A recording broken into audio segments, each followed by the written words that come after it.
Using some common hardware store items, a dead CPU, a USB cable, and some adhesive, we can create something amazing.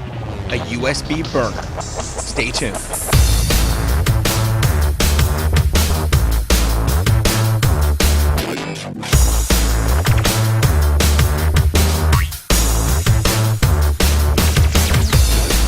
So get out a USB cable and clip off the end. What we're going to try and do is expose the inner wires. You might need to splice it across with a knife. Once you've got that done, you should see 4 wires exposed. Now we only need 2 of these, the red and black.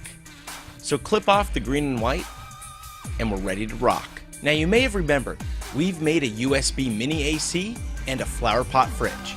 I figured it was time to heat things up. Now I managed to find the voltage and ground pins for this particular processor within the reference manual on Intel's website. You can just do a quick Google search for your particular processor that you're using. It could be years old or just last year, and you should be able to figure it out for yourself. Now, a computer processor is a great source of thermal conductivity. You don't necessarily have to use a processor. Now, in my case, I had a broken laptop, it had a processor in it. So I figured, hey, think green, let's make a device out of it.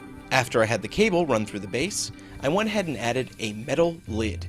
Now I'm going to seat the processor into this using some glue. Now I'm using glue that is capable of reaching temperatures of 450 degrees Fahrenheit, so there's no worry that it'll melt. Our aim here is to have the processor dissipate its heat through this top portion. We'll call this the hot plate. After that, I went ahead and sealed the hot plate down to the base as well. Now we're ready to rock. Opulence? I has it. So I decided to spray paint this thing gold. It's going to look lovely on my desk. Now it's time to give this thing a test. All we have to do is plug it into the USB port on our computer and we're ready to roll. But you may be wondering, what are the practical uses of a device like this? So it's Monday morning, you're 10 minutes late, running down the hall to your desk, you see lame posters. There is no I in team. Now that might be the right stuff for many people, but it isn't going to get me motivated. I need my grande Americano. You get to your desk, you get chewed out by your manager Brad, and by the time he leaves, your coffee is cold. The USB burner saves the day.